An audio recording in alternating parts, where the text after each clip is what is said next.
Our top story tonight on Gravitas comes from the Indian neighborhood.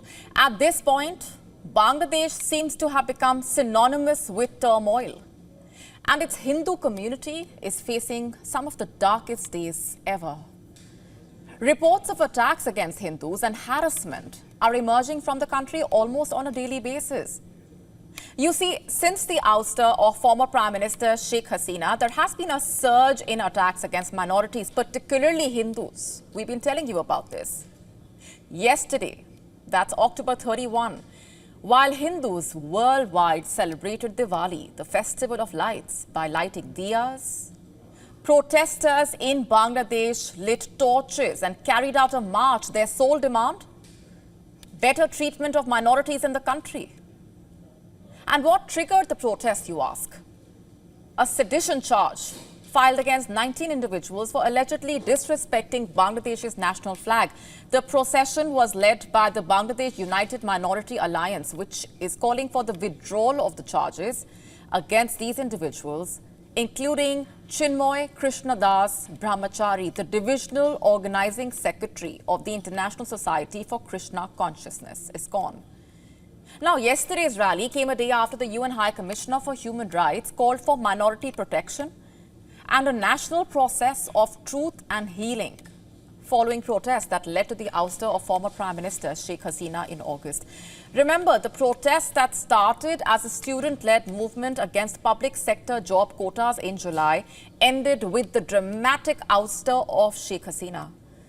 Human rights groups had accused Hasina of using excessive force against protesters, a charge she has denied. But even with her fleeing the country, the unrest continued. Hasina's party's officials and supporters have faced the wrath of demonstrators. Attacks have been reported against Bangladeshi minorities, which now brings us back to the plight of the Hindus there. You see, there are multiple reasons as to why the Hindus in Bangladesh are protesting, demanding a speedy trial in cases of atrocities on minorities, adequate compensation and rehabilitation of the victims, a formation of Ministry of Minority Affairs, and most importantly, the enactment of Minority Protection Act, among others.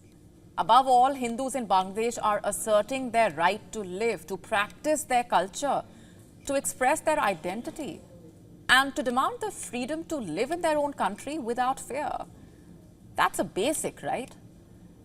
Now, those who have been arrested have been voicing their anger about the targeting of their temples, shops, businesses.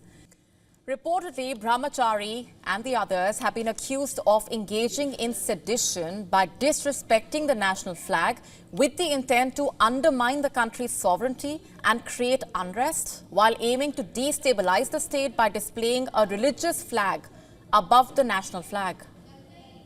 There have been hundreds, if not more, targeted attacks on minorities, especially Hindus. According to Bangladesh's 2022 census data, Hindus account for just over 13.1 million, which is 7.95% of the country's population. This represents a significant part of the population feeling unsafe in their own country.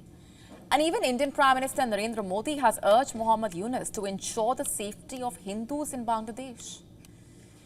Yunus himself has tried to reassure Bangladesh's Hindu community. He visited Dhaka's historic Dhakeshwari temple to do the same.